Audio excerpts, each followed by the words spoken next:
Okay, we can start. First of all, good morning, good afternoon, good night, good evening, depending which country you are.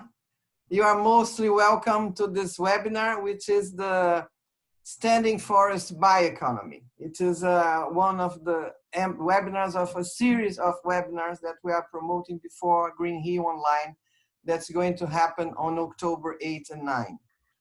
We're counting on you. Well, we are, first of all, and to have to be very quick to the point, I would like to introduce the panelists, Dr. Eva Müller. She is Director General for Forest Sustainability and Renewable Resources of the German Federal Ministry for Food and Agriculture. Dr. Carlos Nobre, he is an Earth System Scientist with recognized and highly respected trajectory in the international scientific community. Dr. Carlos Nobre is a senior researcher with the University of São Paulo Institute of Advanced Studies, and he leads the Amazon Third Way Initiative Amazonia 4.0, a very interesting project that I am very proud to follow very close. And who is going to moderate is our dear Marita Koch-Wieser. Marita has a distinguished career in international development. She is an anthropologist and environmentalist, and she is engaged in the build-up of the Rainforest Business School and the University of State of São Paulo, of State of Amazonas. Dear Marita, the floor is yours. I'm counting that we're going to have an excellent webinar. Thank you to each and every one who is. All right, thank you. So welcome to our two panelists. And I think we have a very important topic that relates to an important area of the world, standing forest and bioeconomy. Particularly, of course, we think in terms of Brazil about the Amazon rainforest, but also other rainforests, of course, on Earth. And we have Germany represented by our first speaker, Dr. Eva Müller, who will talk about the history, a little bit the history, and of course, the current situation and maybe some shared areas of interest in terms of forests in Germany. To make it short, may I invite you, Dr. Müller, to make your introductory presentation. We very much look forward to it. And then you would be followed by Carlos Nobre's presentation. And then in the third part of our 1 hour meeting here, we will have time to discuss and explore some of the themes you touch on. The floor is yours, Mrs. Müller. Thank you very much. Bia, could you do me a favor and put the presentation on? Yes, of course. So, Mrs. Müller, now your presentation is there. Okay, thank you very much. And thank you again for inviting me to this exciting webinar. I know this webinar is mainly about tropical forests with a focus on the Amazon and Brazil. And you may ask yourself, so why is she talking about German forests? It's a good question. But I think there are some issues that we do share, even though the situation and history of our forests may be quite different. In addition to that, of course, as you already heard, I've been working internationally for many years, and I have a keen interest in tropical forests and actually have worked more on tropical forests than on German forests throughout my life. So that's also for me a reason for joining this webinar. So we are going to have some exchange today about our forests, Germany, Brazil, and their contribution to the bioeconomy. Can I have the next slide, please? Now, German forests have been used for thousands of years, and they have sometimes also been overused. One example, I don't want to go back far into history, but one example that is important for us is that about 300 years ago, there was a German mining official with the name of Hans Karl von Karlowitz. And he was concerned about the overexploitation of German forests and the dwindling supply of wood for mining purposes. And he wrote a book that is called the Silvicultura Economica. And for the first time in this book, he described that only the amount of wood should be harvested that would grow back through plant reforestation. And this was really the birth of German forestry, and it was also the birth of the term sustainability that we use a lot these days. So it goes back 300 years. So in Germany, sustainable forest management has been practiced for a long time. And over time, the term sustainability has taken on also a much broader meaning beyond sustained yield. It now includes the ecological, the economic, the social, and the cultural aspects, of course. Forests in Germany have many functions. They produce wood, they are used a lot for recreation, they are served for climate and water regulation, just to name a few. And most of our forests are production forests, and they are managed simultaneously for a variety of purposes. And we call this multi-purpose management. Next slide, please. Now, this may all sound very good, but there are also some problems. After the Second World War, there was again a large-scale deforestation by the occupying forces in Germany. And then when Germany's economy started growing again, a lot of wood was needed, and reforestation was carried out largely with relatively fast-growing spruce and pine species, which then became the most important commercial species in Germany. Now, 70 years later, we realize that this may have been a mistake, because we are now facing a different kind of deforestation, in quote, which is due to climate change. We've had in the past years exceptionally strong weather events, including storms, droughts, and bark beetle attacks in spruce and pine. And that has destroyed about 245,000 hectares of forests out of a total of 11 million hectares we have. Mostly spruce and pine forests. The drought has also attacked some of the broadleaf species, but major damage is in the spruce and pine forests. Germany is a very densely populated country, and we have managed over time to maintain at least a 30% forest cover. We cannot afford to lose these forests, as they're extremely important for climate change mitigation, and they're an integral part of our climate protection program and also our commitments to the Paris Agreement. Our forests have always been a carbon sink, but now, because of these damages, they are in danger of becoming a source. One problem we're having is that we have about 2 million forest owners, many of which own less than 2 hectares of forest. And in fact, a large majority owns less than 2 hectares. So very, very many small forest owners. Many of these forest owners now live in cities, and they may not have a strong interest in managing their forests anyway, or they get discouraged by the damage to their forests and abandon forest management. In addition to that, because of all the damaged trees lying around, the price of timber has fallen drastically, as there's an oversupply of timber from these damaged forests. And those people, those forest owners who make a living from their forests, they cannot sell the timber anymore, and they're starting to have serious economic problems. So it is clear to us that if we want to keep our forests as carbon sinks, and for all the other values they provide to us, we must keep our forest owners on board. We must keep them interested in actively maintaining and managing their forests. And at the same time, we also realize that we need to adapt our forests more to the changing climate and make them more resilient. Next slide. In this situation, our government has acted quickly and decisively.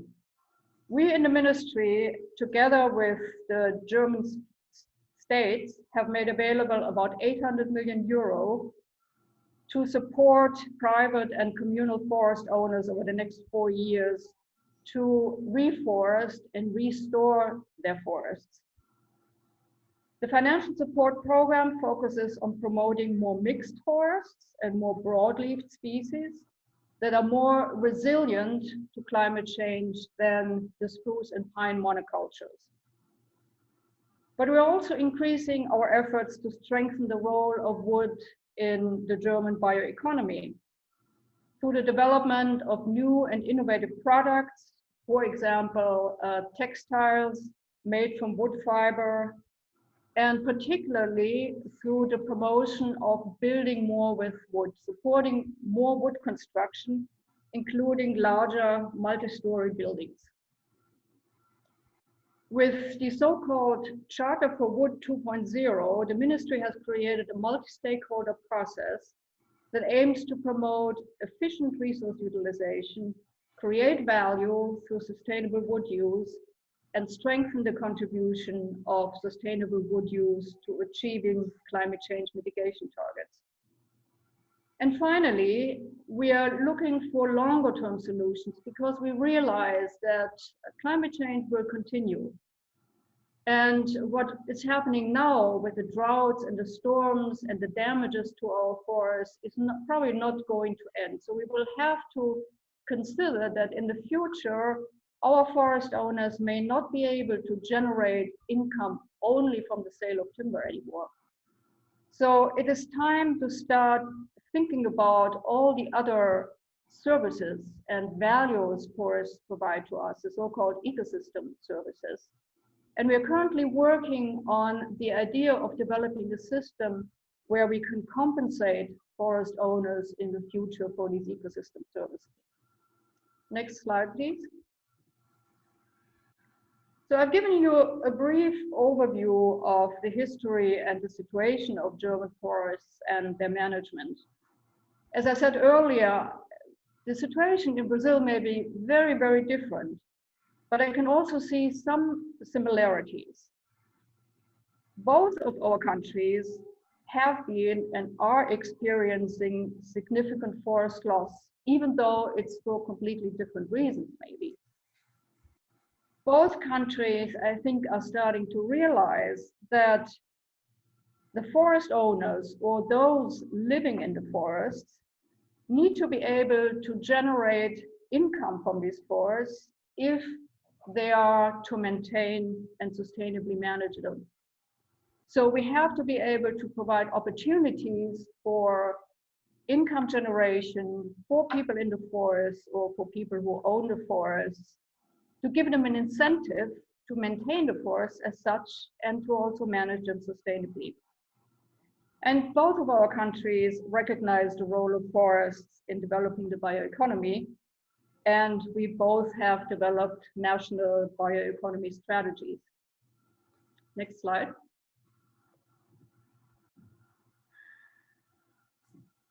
Germany and Brazil also have a very long history of cooperation on forests that goes back to the early 1990s. Much of this cooperation has been with the Federal Ministry for Economic Cooperation and Development and with the Ministry of Environment, and this cooperation has included many, many projects related to the sustainable management of tropical forests, including in the context of climate protection and biodiversity conservation. Now, my ministry, the Ministry of Food and Agriculture, is in charge of agriculture, but my department covers forests, sustainability, and renewable resources. So we are responsible for forests in Germany, for national forest policy, and also the country's international forest policy. For several years now, we have been collaborating with Brazil on the issue of developing the bioeconomy. And we do believe that we have a great potential here to create synergies. The Brazilian and the German Ministries of Agriculture and the Ministries of Science, plus relevant forest research organizations, are partners in this collaboration. Currently, our collaboration focuses on the joint development of bioeconomy research through joint calls by German and Brazilian research organizations and joint funding of research projects. We are presently preparing a funding call on medicinal plants and on the industrial bioeconomy. For this call, Germany will make available about 2 million euro and Brazil will contribute approximately 1.45 million euro. So it's joint development, research organizations working together, and also joint funding. And through this endeavor, we are hoping to give a big boost to research in these two areas, medicinal plants and industrial bioeconomy, to move the bioeconomy forward. The call that we're preparing will be presented at the Green Rio webinar that will take place in October. And talking about Green Rio, we also regularly participate in Green Rio, and through our research ministry, we are organizing also later this year a global bioeconomy summit to which Brazil is, of course, cordially invited. I think I leave it here as an introduction, and I thank you very much for your attention. Thank you very much. I must say, although this is out of order, that I sit here where I am chairing this webinar exactly in the municipality where Mr. von Karlowitz, who looked at a naked landscape in Freiberg, coined the notion of sustainability, which now everybody on Earth is pretty much aware of. Well, with that small footnote and leaving the discussion for afterwards, may I pass to Carlos Nobre? Carlos, would you like to lead us to your presentation? Yes, good morning, good afternoon to all. Very great pleasure to be able to be in this webinar. Let me see just here if I want to, see if I can. You want to share the screen, right? Yeah.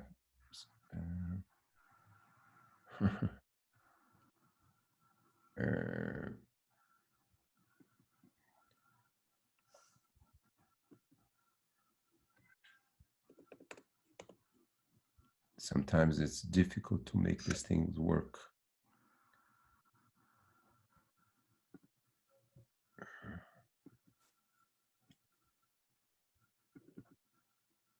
Don't worry, I will also use the moment to say in your earlier career, you've had a lot to do with the development of the satellite monitoring systems that have told us over the last decades so much about deforestation, and then again about fires and which kinds of fires have been burning in the Amazon. So you've made the transition from observing what is happening to developing a program and a set of ideas to address it so that in future there will be more sustainable use of this biome. Do you think you can manage, or should we activate it from, here it comes. Okay. Is it, can you see it now? I cannot see the presentation yet. I see a Zoom screen. Okay, just 1 second here. Here it comes. There we go. If you put it on I'm sorry. presentation mode. Yes. Yeah, these things are okay. Yes. Yes. Yes. Perfect. Okay. Well, again, thanks again. Very nice to meet you, Dr. Eva Müller, and my friends Marita and Bia. Let me just talk about the Amazon, and I just split my talk 15-minute talk in two issues. First, why we are so concerned. The Amazon is very, very near a tipping point of disappearance, and why we need this novel standing force bioeconomy. Well, it's very clear, very unlike mid-latitude forests or high-latitude forests. The Amazon forest only exists because the forest exists. It's not only a response to a wet and warm climate, tropical climate. Today, science advanced quite a lot, including Dr. Eva, with a tremendous scientific collaboration between Brazil and Germany for many, many decades. I've been involved in many field experiments with many universities, Max Planck Institute for over 30 years. So we know there is a key evolutionary accomplishment of the Amazon forest, tropical forest in general, but this is very particular, very efficient, which is very efficient recycling of water. So the Amazon forest transpires water year-round, and also the soils are extremely poor because this is a tropical ecosystem, millions of years of rains leaching out nutrients of the soil. However, there is a very efficient recycling of nutrients. This is done by soil microfauna. So it's an evolutionary system that evolved, and the forests are there because the forest is there. So only exists because the forest is there and exists. So this is very particular. And when the Europeans came in 16th century, they had no idea. They look at this exuberant forest and they thought, well, you know, the soils are very rich, and so therefore they knock down forests and replaced by agriculture. And really, that is probably not the way we could have devised a way to develop the tropics in general. So, of course, we know for 50 years we've been affected by deforestation, high rates, all global tropics, particularly in the Amazon. We have now about 17% of the Amazon basin. You see here in green, where the forest is in tropical South America is a little bit more than the basin. And then this like 15 to 17%, this is the black and red, are deforested areas. And deforestation is increasing, unfortunately, in the last few years, is reaching very dangerous levels. So why we are so concerned about the tipping point? Because we are seeing unfolding before our eyes all these elements. I will just sum up in this slide. Extreme climate events, droughts and floods are more frequent. This is due to global warming, but also to deforestation. Dry season in southern Amazon is 3 to 4 weeks longer, especially over the forest areas. This is a reality. So it's very, almost no places in the planet you are seeing the dry season becomes lengthier like we are seeing southern Amazon. Forests in southern Amazon also show reduced water recycling. They are transpiring less. Forests are removing less carbon dioxide from the atmosphere. This is also, we are observing that. They're losing this capacity as an important ecosystem service. And mortality rates are increasing over southern Amazon and eastern Amazon. So this is really the picture that makes us very concerned. And then we are, afraid we are very close to this tipping point. On the right-hand side, you see here these two stable biomes. One is forest remaining in Western Amazon near the Andes because the rainfall is very high, and then up to 70% of the Amazon turning into a degraded savanna. It's a tropical savanna, but degraded, holding 1/3 less carbon. So if that happens in 30 to 50 years, we lose 300 billion tons of carbon dioxide, making it much more difficult to reach the Paris Accord targets. So that's why we are making warnings in the last couple of years that we are very close to this tipping point. And one of our calculations showed that if the deforestation in the Amazon exceeds 20 or 25% of the total forest, remember we are 15 to 17, we will exceed the tipping point, and then a savannization becomes irreversible. So this is really what the situation is. And the question is, can we avoid the tipping point? And or putting in a different way, is it possible a zero deforestation economic development model in the Amazon?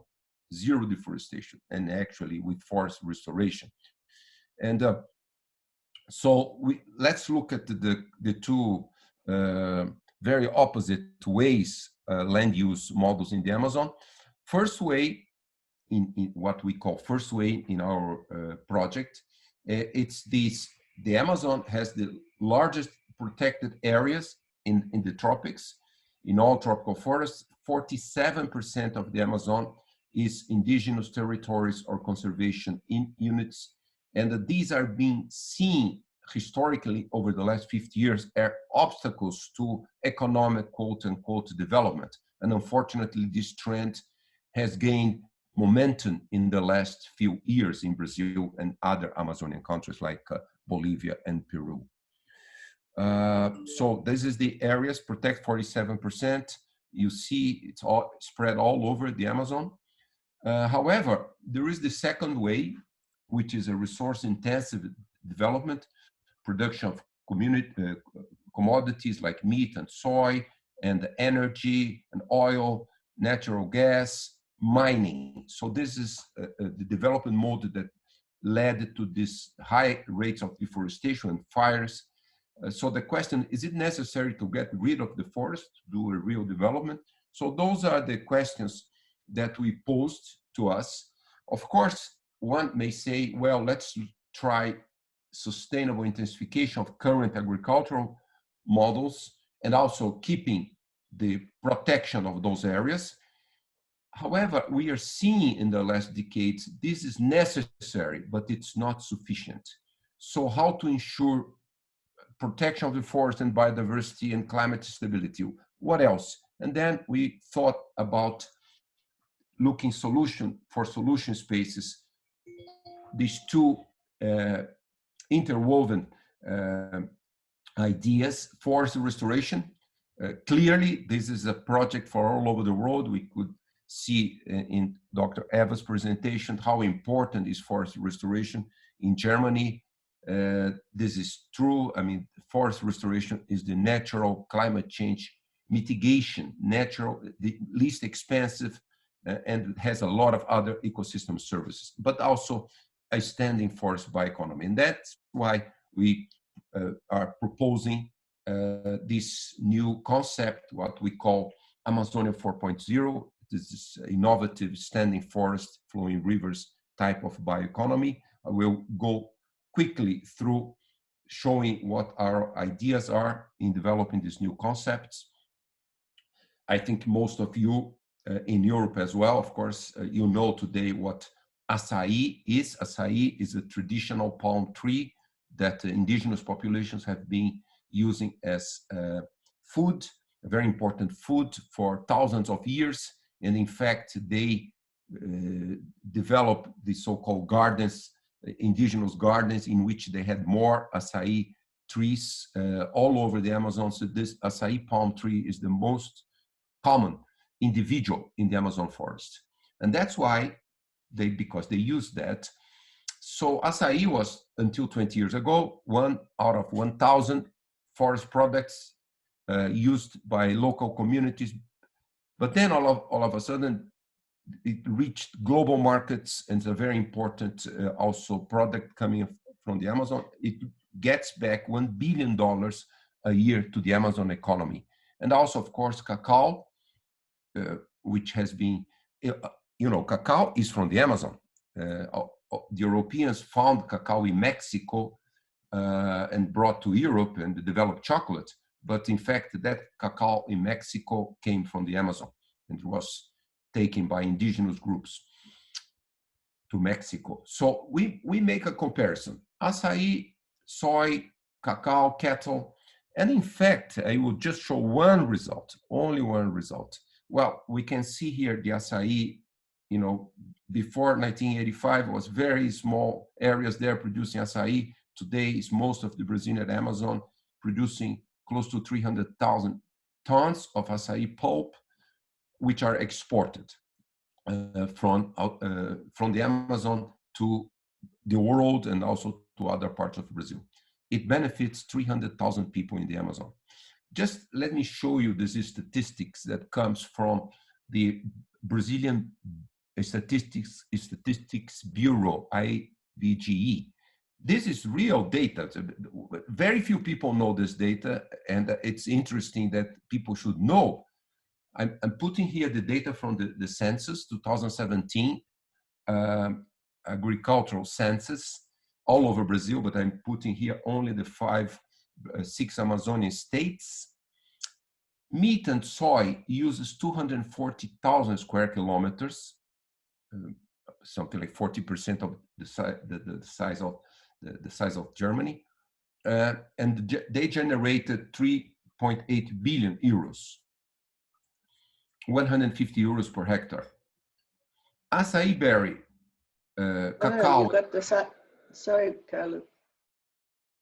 They generated 14.5 billion, right? No, I said 3.8 billion euros. Oh, okay. Yeah. I made the conversion. Right. Yes. I made the conversion on the right-hand side here, because I don't know how many people know what reais Brazilian currency is. But it's 14.5 billion reais a year, or 3.8 billion at the exchange rate in 2017. So that's equivalent to 150 euros per hectare per year. Acai berry, cacao, and Brazil nuts, 5.1 billion reais a year, 1.3 billion euros a year. They use a little bit less than 4,000 square kilometers in agroforestry systems and also forest extractivism. So this is over 3,000 euros per hectare per year. This is official data. That's why these agroforest systems are improving the well-being of Amazonian people, the 300,000 people living in the Amazon now using agroforest systems. They are improved, but still they are poor.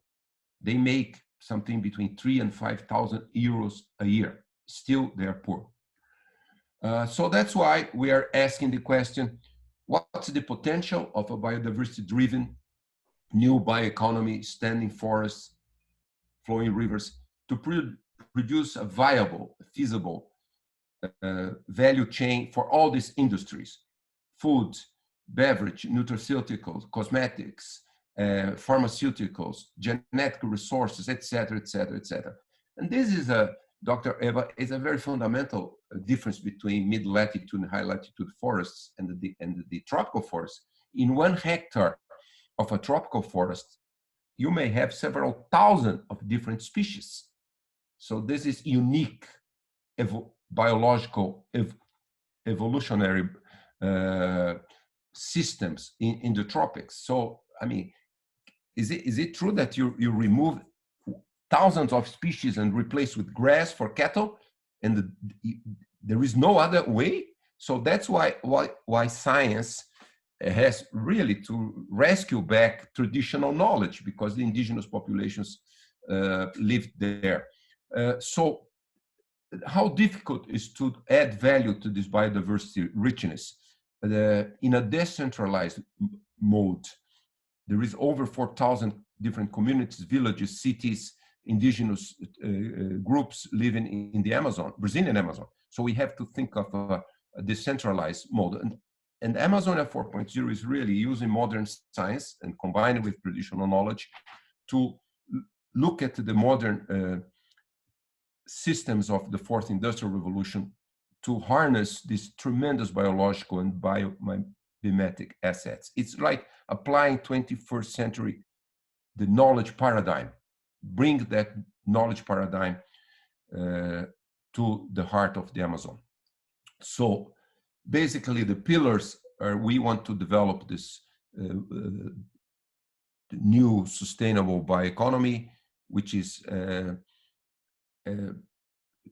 fair in generating social inclusiveness, income to all the Amazon people, fair sharing of benefits to all the Amazonian people, including traditional populations, and also contribute to large forest restoration. So we are developing the project now. It's a big challenge how to bring Industry 4.0 to the heart of the Amazon, but we are advancing. I will very briefly now in the last 3 minutes to comment about these two initiatives that we are trying to implement right now. And we certainly would love to have collaboration with Germany in all those aspects. One, it's the capacity development strategies, one we call Amazon Creative Labs, and the other one is Rainforest Business School, led by Dr. Marita. And the Amazon Creative Labs are really modern, one might call a biofabrics. It's a very modern, using Industry 4.0, modern technologies to do value adding to these value chains. Cacao, cupuaçu is another very close relative to cacao to make a beautiful, tasty chocolate. Another one is Brazil nut. We are also doing for acai and for other things, but also very high potential is genomics. We are developing one of those labs to take the possibility of local populations to do genome sequencing, to do the genome sequencing of plant, animals, and also now, because of COVID-19, microorganisms, because as you know, the Amazon has the highest species diversity of microorganisms. There are thousands of coronavirus species in the Amazon. So we have to understand, to learn, and to protect the ecological balance to avoid pandemics. So this is one initiative we are developing now, starting the construction of the first one for the cacao cupuaçu value chain. And the second part is led by Dr. Marita, and she certainly can make much better in-depth comments about that, which is the Rainforest Business School, which is really a new, very innovative way of transferring knowledge. It's centered in the Amazon, and also it aggregates existing knowledge, experiences. It's very innovative because it's going to bring the Amazonia 4.0 technologies to bear for in the field, for rural populations, also for urban populations. It will also promote regular forum for this vision of the sustainable Amazon, and also it will promote sustainability. We do not have in the global tropics a rainforest business school as this one, so it's very important element of this new bioeconomy for the Amazon, standing forests, flowing rivers. I will use, Dr. Eva, your one of your last slides just to make a comment here, an Amazonian vision of the very nice ideas that you're bringing to the discussion. Of course, we need zero deforestation very rapidly to avoid the crossing the tipping point. Also, for the rural populations, working with sustainable management of the forest in the Amazon, of course, is agroforestry, agroecological systems to restore forest. They are there. There are over 400 different projects, but they are all small scale. We need to scale it up, and they already increase income of those populations. But as I said, still they are poor. They never reach middle class, only working in that basic agroecological systems. Recognition of the rural forests. Yes, this is Amazonia 4.0, how to add value to the tremendous potential value of biodiversity. And of course, developing a strategy, a national strategy for bioeconomy, very challenging in Brazil, but that's what we are pursuing in the last 1 or 2 months. Finally, this discussion is reaching a large interest in Brazil by governments, private sector, and also universities. to bring this innovative, disruptive, standing forest flowing rivers bioeconomy. So I just want to end. That's the concept, to add value to the heart of the forest, or one might say the Amazon is the biological heart of the planet, so saving the heart of Mother Earth. So that's the overall concept, to bring modern technologies to empower local Amazonian populations for a new economy. Thanks a lot. Thank you very much, Carlos. So much in a short time. And yet I have one complementary question, because the Amazon 4.0 mentions standing forest and flowing rivers bioeconomy. And I understand we already received also some questions on the water aspects. I think the Amazon holds some 40 or 20% of all of the world's fresh water. And there's a lot of bioeconomy potential also in there. So maybe just only a line before I would ask Dr. Eva Müller to respond to some of the areas and themes you have highlighted.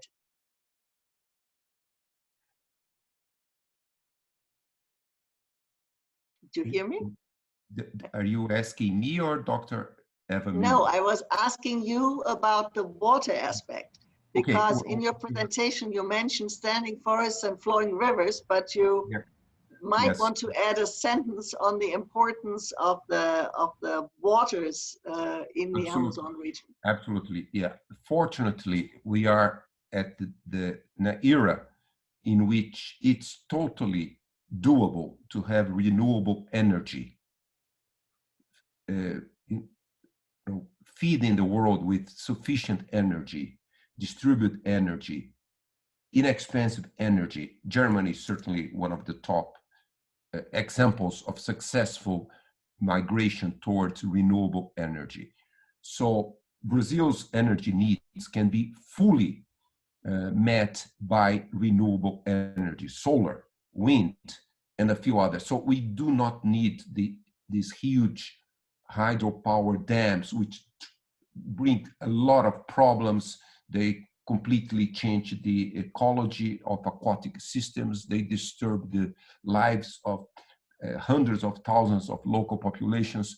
So it's not necessary anymore. So that's why we call a bioeconomy with flowing rivers. We can meet all the energy needs of Amazonia and also all of Brazil with renewable energy. So really the idea is, and also of course to take also the, a bioeconomy based on biodiversity. The Amazon has a tremendous diversity in aquatic systems. So it's a simple concept, but fortunately, and we all always look as Germany as one of the examples of migration towards renewable energy. Brazil uses less fossil fuel than Germany.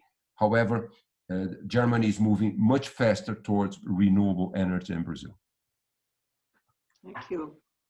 Dr. Müller, would you like to try a reply to some of the issues which have been raised? I mean, in a sense, it comes down to being much more ambitious if one wants to reach a zero deforestation goal, if one wants to make bioeconomy competitive with other short-term minded economies. It's a question of scale and of science. So there is a lot of collaboration already between Germany and Brazil, but maybe on the science and bioeconomy side, you would have some ideas how in the medium and long term, because this is not just one project, this is a relationship of science institutions that could possibly be strengthened, for the next 10 years. And it would do a lot, I imagine, for meeting the Paris Climate Accord goals and others similars. Well, first of all, thank you very much. First of all, I think we are really both going into the same direction. And I really like this model of Amazonia 4.0, moving towards a biodiversity-driven bioeconomy in Brazil. In Germany, we are also moving more and more towards a bioeconomy. In the case of forests, it's less, I would say, biodiversity based, more based on wood, because we do not have the biodiversity you have in the Amazon forest. So for our forest owners, the main product is still wood.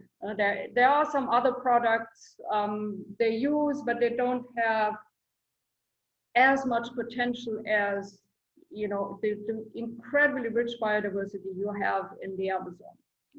But of course, we also have the other services our forests provide that are very important for the climate, for the water, and for recreation very much in Germany. So I think we are, in our thinking, we go into a very similar direction. And another thing I still wanted to say before I come to the science is that we have a huge debate in Germany about the future of our forests. And there are many people who say, well, you know, we've mismanaged our forests, and in the future we should leave them alone so that they can grow old and become biodiversity rich and store as much carbon as possible. That's one way of doing it. Meaning essentially that you put a fence around forests and you leave them alone. And I believe there are similar proposals for the Amazon, saying, you know, the Amazon forest is being destroyed, we need to conserve it. As you said, there are already 47%, which is legally protected. But if you protect 100%, what are all the people who are living there going to do? So we need to move to a model that provides economic opportunities to the people who live in the forest or who own the forests. And to me, that's really the way to go. And generally, this is not large scale. This is actually going to be smaller scale, because you have many communities in the forest, you have many different potential products that could come from the forest and be part of the bioeconomy. And so you have the opportunity to use all of that in a sustainable way. Now I'm coming to the science. I think what we are doing at the moment, establishing a collaboration between our research organizations and yours with the help and partnership of the ministries, is also a very good model for the future. We are still pretty much at the beginning. I mean, we're now going to issue the first calls. We are going to learn from them, and I think we are both going to benefit from them. So I'm very optimistic that this model that we are just developing for our collaboration on the bioeconomy through the scientific cooperation is really a model that we can develop much further in the future. But as I said, you know, we are at the beginning. We are developing something that to me has a lot of potential. We don't know exactly how it's going to work out, but I see this as a future model where we can probably do a lot more. It sounds very encouraging. And in a sense, if I go back to both your presentations, there are two lines that one could discuss. One is the standing forest bioeconomy with all those different products that can be developed, discovered, science-based bioeconomy, in addition to the traditional bioeconomy which Amazonia has always had. But there's the other point. There are millions of hectares of degraded pasture land already, and there is a need for significant afforestation. Which, as Carlos, you pointed out, will probably not, even if native species are planted, will not replicate the wonderful original ecosystems, but could be a very important factor in stabilizing and avoiding the tipping point. So maybe if I could ask you, Carlos, to come back on this point in terms of the need for and the potential for afforestation? Yes, for sure. In the whole Amazon, we have about 1 million square kilometers deforested, which is between 15 and 17% of the total forest area. Out of that, we may have something like 300,000 square kilometers highly degraded or abandoned. So there is tremendous potential for forest restoration. Secondary forests holds something like 70 to 80% of biodiversity, although it's not identical to the undisturbed forest, but still very biodiverse. And also it holds about 80 to 90% of the carbon that are primary forest stores. So it does this tremendous ecosystem service of removing carbon dioxide from the atmosphere. And also, of course, this is such a huge area that you can think of a small fraction of that area in agroforestry systems, because if you have, let's say, 1/3, 100,000 square kilometers agroforest systems, you can have 500,000 people or close to 1 million people living out of these agroforest systems. So it's not necessary to convert all the forest areas into agricultural or agroecological systems. Most of the area can go back to become a secondary forest. So that's why, it's perfectly feasible to have a model in the Amazon in which most of the area will be covered by primary forest, more than 50%, and then fraction restoring forests, and then out of that developed agroforestry system. So this is all feasible, possible, and that would generate a very powerful economy for, in particular with industrialization, that's the key element, really for the well-being and livelihoods of perhaps 15, 20 million people all over the Amazon. So this is very, very much feasible model, but we have really to work very hard towards achieving that. Thank you. If I may just comment on that, if you have a large area of really degraded land and you leave that to regenerate, you may have to help regeneration a little bit, unless you have sufficient seed sources around so that the original vegetation can slowly come back. I've worked a lot in Costa Rica on the development of secondary forests, and they had fantastic secondary forest development, but because the country is so small and it's a mosaic of different land uses, and you still have always natural forest areas close by that provide a source for seeds so that the degraded areas can regenerate.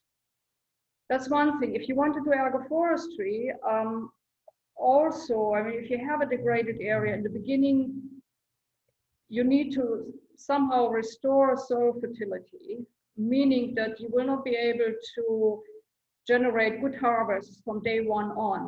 You need some time so that the soil can recover and you can actually produce something in the agroforestry system. And this is where maybe government support would be needed, or some kind of a support program to help the people actually establish these agroforestry systems, especially in the initial phase when they will not be able to generate much harvest from these areas. Absolutely, Dr. Eva.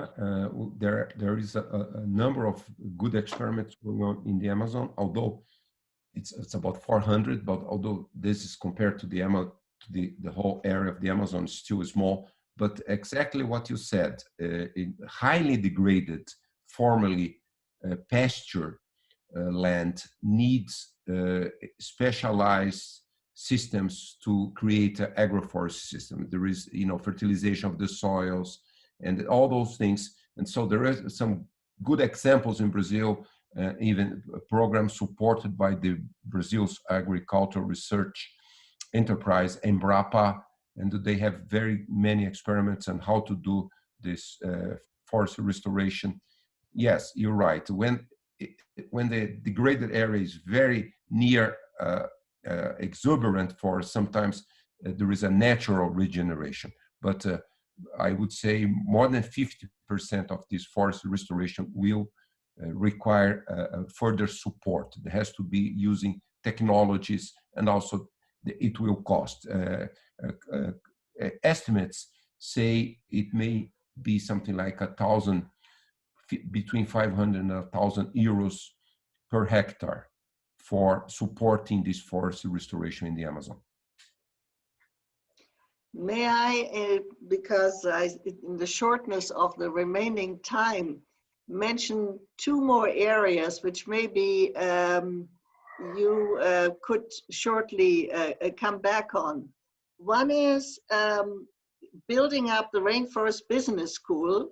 The purpose is to educate more people about standing forest bioeconomy, all the way from the local producers to through the value chain to the markets. And so an exchange at the academic and teaching level would be very interesting. The main seat of the university is now in the state of Amazonas, the largest state in the Brazilian Amazon. And of course, we follow it closely and continue to support it out of the University of São Paulo. So one question is academic teaching collaboration, course modules, case studies, all of this is of great interest. The other related but separate question is bioeconomy also requires very careful governance. It has a lot to do with intellectual property rights, and it would be interesting to maybe think about some conversation or courses or conferences discussing, as we've discussed standing forest concepts today, the different concepts in Europe and in Brazil, because this is something, as this economy is supposed to scale up and grow, that must have a very, very clear framework. So I don't know, maybe Dr. Müller could come in on this one still.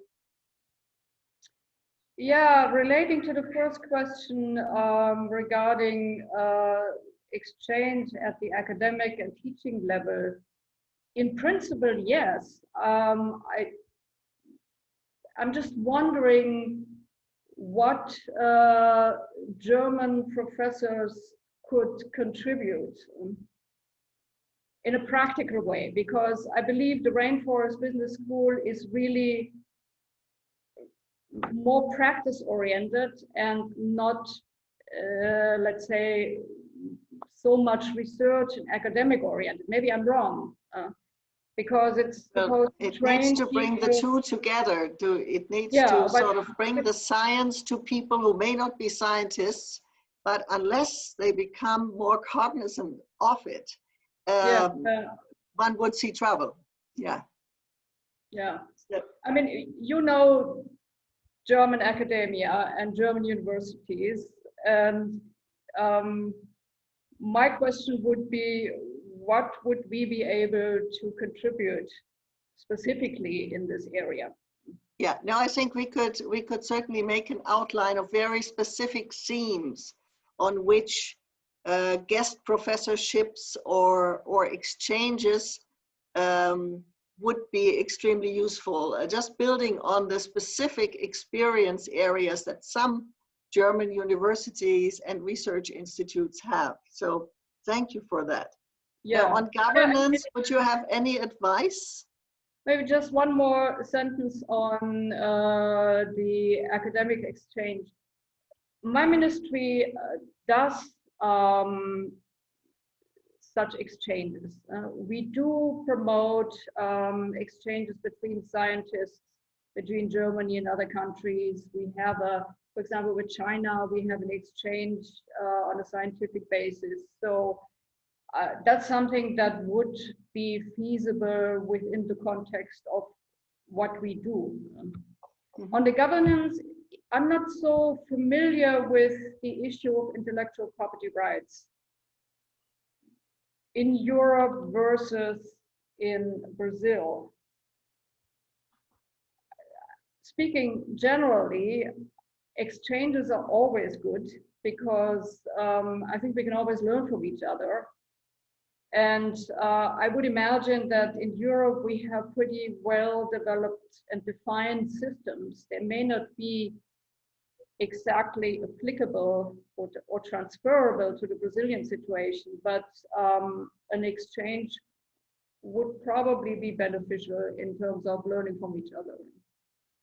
This is not very specific, I'm afraid, but it's not an area where I do have a lot of I mentioned it because it is an area that is sometimes brought up in Brazil in terms of the safety and security. And of course, if you have one of the world's most biodiverse areas, you know, this is something to create. There is a framework, but probably as we talk, it could use some close look and strengthening. Yes. Mm-hmm. Carlos, would you like to come in on this? Yes, I think I just would like to make an additional suggestion. Of course, there has been for a long time scientific collaboration between Brazilian research institutions and German research universities and also Max Planck institutes, etc. But perhaps for Amazonia 4.0 and Rainforest Business School, we should explore the possibilities of having a more focused collaboration with the Fraunhofer institutes, because I think, you know, we are after solutions. We are, you know, looking for solutions, and of course the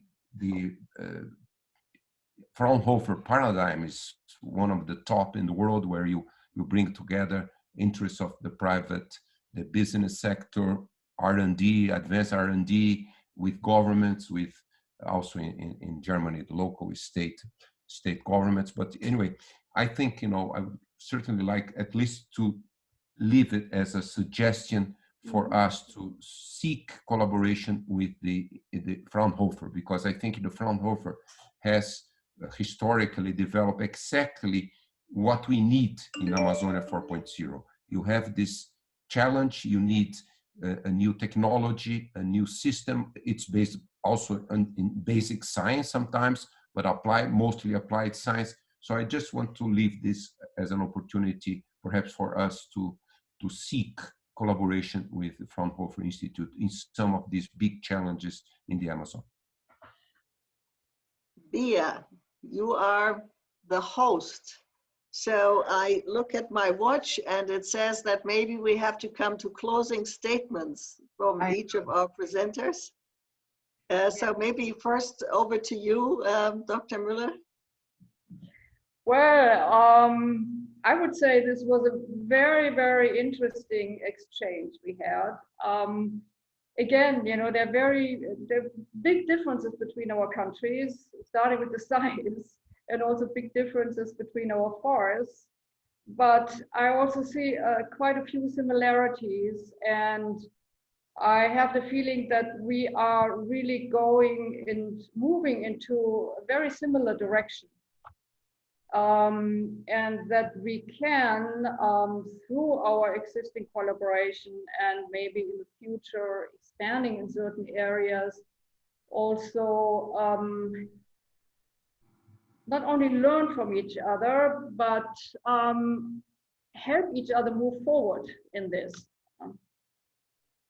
So I really appreciated having this opportunity to speaking with you, and thank you also very much to Carlos Nobre for the extremely interesting presentation. And I hope that we will continue our exchange maybe in a different opportunity, but we should continue it. Thank you. Thank you very much. And Carlos, would you like to say some closing words? Yes, also I have to thank all of you, and particularly Via for organizing, Marita for moderating, and also Dr. Eva. Very my pleasure to have having met you and seeing your vision, your very in-depth vision about the role of forests in Germany, but also for the planet. And also I want to say that always, Germany in the last 30 years, other European countries, but Germany has always been a leader in seeking sustainability, a world towards sustainability, and we need urgently change the course of action in all sectors, in energy sector, in food and agricultural systems, in protecting biodiversity. So I'm very glad to be able to develop a project in collaboration with Germany, because Germany has been always our role model in moving towards sustainability with social justice, improving the livelihoods of all the population. Of course, Germany also has fought internally for a number of reasons, how quickly to abandon fossil fuels, all those elements, strong democracy.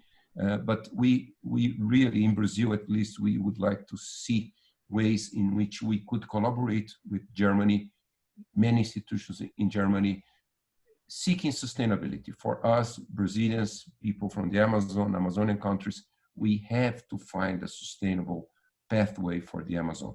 And it would be a great pleasure also to, and I'm sure a number of German institutions would like to contribute to that because of this global concern. Germany has been leading a lot of efforts in finding sustainable solutions for the planet, not only for the country. So I'm very glad to have been part of this webinar, and I'm looking forward to future collaborations. Thank you very much. Also from my side, I feel it's a dialogue which has started and has a good chance to be continued. And the subject is important enough to keep everybody together. Thank you very much, and thank you, Bia. Last word is yours. Oh, thank you very much. I can only thank each one of you. It was a very rich webinar in every sense. From you, Marita, who coordinates this so well, Dr. Miller, Dr. Carlos Nobre, I think I can call you both Carlos and Eva. And I'm very happy to tell everybody that was, since the first minute, that keep on watching our webinar. This is a very important information that the people are attentive, and then we are getting so much inputs that would allow us to even consider a follow-up of this webinar. So rich it was. And just to let you know, everybody who is watching, that this presentation will be available in the Green Hill website. And and also this presentation, this webinar will be in YouTube available. So thank you, each one of you who gave us your time and your attention. And you are going to meet again, Carlos and Eva and Marita in Green Hill next October. They'll be there. And I'm looking forward to it. All of you, October 8th and 9th. It's a great, great pleasure to have you. I can only thank you very much and hope to see you very soon. Bye-bye, and thank you again, everyone who watched. Thank you. Thank you. Thank you. Bye-bye. Bye-bye. Bye-bye. Ciao.